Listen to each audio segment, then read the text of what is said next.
presentation is on culture. It was by Hannah, Megan, Sydney, and Millie.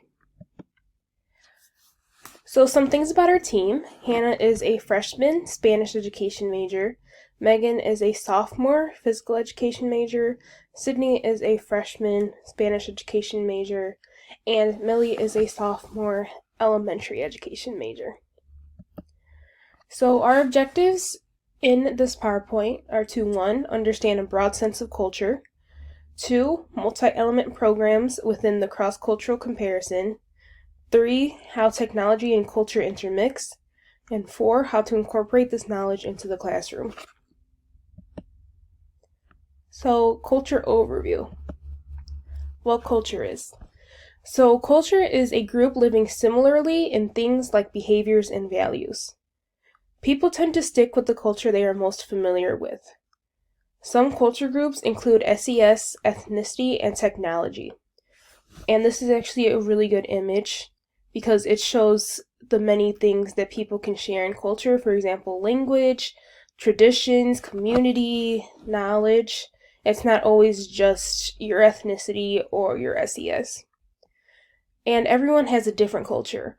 So people can have similar cultures. For example, me and my siblings might have a very similar culture, but we will never have the same exact culture because there are things that they have experienced that I have not. So I wouldn't say that I was in that cultural group. Hi guys, I'm going to be talking to you about cross-cultural comparison, and so this will just basically be looking at various cultural factors to see differences and similarities within other cultures, so as specifically in adolescence, by the way.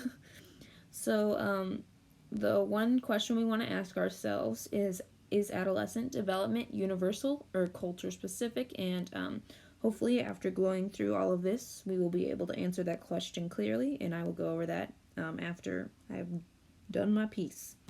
All right, so first we're going to talk about individualistic culture versus collectivistic culture. Individualistic societies and collectivistic societies are the same thing, basically. So basically, in individualistic, there is an emphasis on personal goals. So this is really oriented around the self and being independent, whereas there's also a less of a group mentality in individualistic societies. So an example of this would be the United States. Actually, they said that they were one of the most individualistic countries, actually. So then the next one we are going to talk about is collectivistic societies. So in this culture, um, you really take the group over the individual and you kind of work together to get things done. They also usually privilege the family and community more than an individualistic society would. And they may perceive themselves as an extension of others just because it's really focused on other people and group goals, not yourself. You're not putting your needs ahead of the group. Um, and an example of this one would be China. So, really, these two different types of cultures promote different values within an adolescent's life if they were in those. So, that's just something to remember is that really if they're in an individualistic society, they will really value themselves and their needs, and in a collectivistic society, they're going to value, other people's needs and what the group needs before themselves. And I'm not saying which one's better than the other. Um, there is both disadvantages and advantages to both, but it's just important to be aware of both of these. Also, there's a little link below about a YouTube video that talks more about these two different types of cultures. So I would encourage you to click on that and watch that just to expand further your knowledge about what that is. So I'll wait a couple of seconds for you guys to watch that. All right, so let's move on to the next part of our cross-cultural comparison. So, how do we spend our time? So, really, time is very valuable to all of us, but culturally, we spend our time in different ways. So, it's valuable to us in a different way than maybe in another country or just within another culture. So, U.S. adolescents actually spend less time doing homework and more time doing extracurricular activities than other countries. So in other cultures, they might use this time going to school or working in their household, and maybe working a job at their age. It's crazy, but in other cultures, they do that. They have a job at this age of adolescence. So really, how an adolescent spends their time can start habits of how they're going to spend their time in the future. So really, just time is valuable, and they spend it differently. So that's culturally different. So then the next piece of this we're going to talk about is socioeconomic status and poverty. So some people think that, just cultures meaning different countries, but also socioeconomic status and poverty are aspects of culture, because really culture is basically it's the way of life, how people are doing things that make them them. So the socioeconomic status can really affect adolescents in the areas of their self-esteem, their mental health, and parenting styles, especially parenting styles, because if you have a parent that has a low socioeconomic status, they might not be able to be home, maybe working a couple of jobs, and those responsibilities could fall onto the adolescent so that they don't have time to do their academics, which comes into academic achievement, maybe not having time because they have so many other responsibilities, or just because of the lack of resources.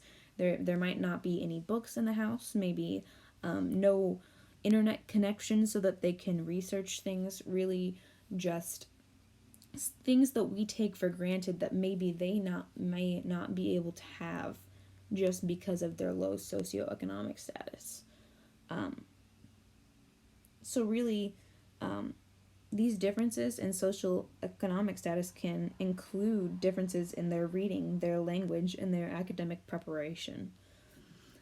So poverty is also another thing we need to talk about, because that has to do with different cultures as well. So I actually saw this fact that about 17% of adolescents live in poverty in the United States, which I thought that was a lot personally, and this can affect their adolescents in their areas of health, unsupportive or violent neighborhoods, academic achievement, and inconsistent employment. So really what this is saying is that all these aspects of a person or an adolescent being in poverty, it takes them away from maybe their academics, like if they're not having good hygiene, or if they're unhealthy, or if they're constantly stressed because maybe they don't feel safe in their own environment, or again the lack of resources or having too much responsibility put on them can really cause this difference in culture for poverty. And so most people in poverty are primarily represented by minority groups, so that really just means that it's not the majority of groups, but it's the minority. All right. So let's go back to that question of, is adolescent development universal or culture specific? So based on this information, I found it to be culture specific because of the different values others are raised up with based on, their individualistic culture or collectivistic culture, or how they spend their time, and then of course socioeconomic status and poverty. So really, I think as future teachers, we need to just be aware of the difference in culture and the difference in the values that people have, because that affects the way that they learn, and I think that's important to look at. All right, thanks guys. Next, I'll be talking about technology. Technology affects culture. It changes it for the worse or for the better. For example, the internet. It can be a good thing, like when there is a global pandemic and everyone is forced to work from home, or it can be a bad thing, like when it is used too much and physical and mental problems start to develop. As new technology is introduced into society, the culture reacts in a positive or negative way, and it is changed forever. Consequently, as culture changes, so does technology. Technology affects adolescents. Because technology continues to change culture, we see that middle schoolers now look and act nothing like what we did when we were in middle school. This is because technology has changed the culture. And I have a picture over here on the side that compares how we looked when we went to middle school versus how middle schoolers now look and act today.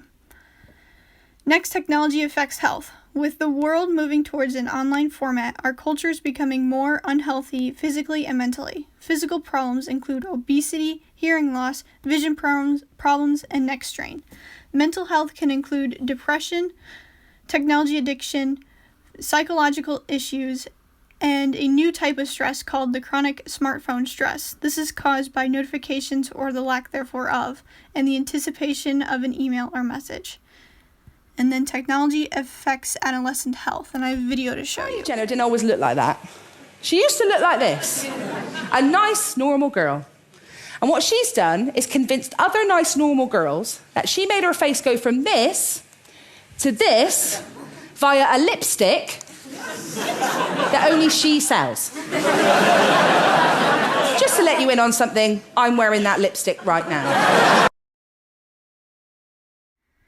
When adolescents don't get the results they were promised, they start to become depressed and develop other psychological issues. Kind of like what the video is stating, middle schoolers now think that they're going to look like how Kylie Jenner does just by using her lipstick, when in fact that's not the case. Lastly, we have classroom implications. Here are some active steps that you can take as a teacher. A multicultural society is best served by a culturally responsive curriculum. Schools that acknowledge the diversity of their student population understand the importance of promoting cultural awareness. Teachers who are interested in fostering a cultural awareness in their classroom should actively demonstrate to their students that they genuinely care about their culture, emotional, and intellectual needs. First, you want to redirect your role from instructor to facilitator. Try to reduce the power differential between the instructor and the students. Students in an authoritarian classroom may sometimes display negative behaviors as a result of a perceived sense of social injustice. In the culturally diverse classroom, the teacher thus acts more like a facilitator than an instructor. Providing students with questionnaires about what they find to be interesting or important provides them with a measure of power over what they get to learn, and then provides them with greater intrinsic motivation and connectedness to the material. Allowing students to bring in their own reading material and present it to the class provides them with an opportunity to both interact with and share stories, thoughts, and ideas. Next, you want to choose texts that are relevant to and explore cultural differences. Encourage your students to research and share information about their ethnic backgrounds as a means of fostering a trusting relationship with fellow classmates. Analyze and celebrate differences in traditions, beliefs, and social behaviors. Communicate with students and parents about their needs and expectations. Students and families from different backgrounds may be just unaware of certain differences as you were before you did your research. Get on the same page with them and discuss what you are going to do to be sensitive to them and how they can communicate with you further. This can be a major challenge on its own, especially if there is a language barrier, but don't be discouraged.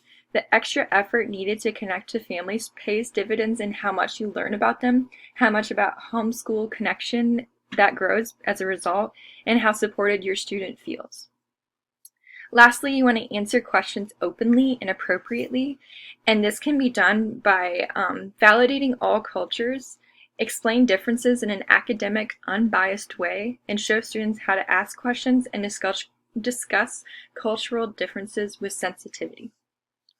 And lastly, we have our references page. Thank you for listening.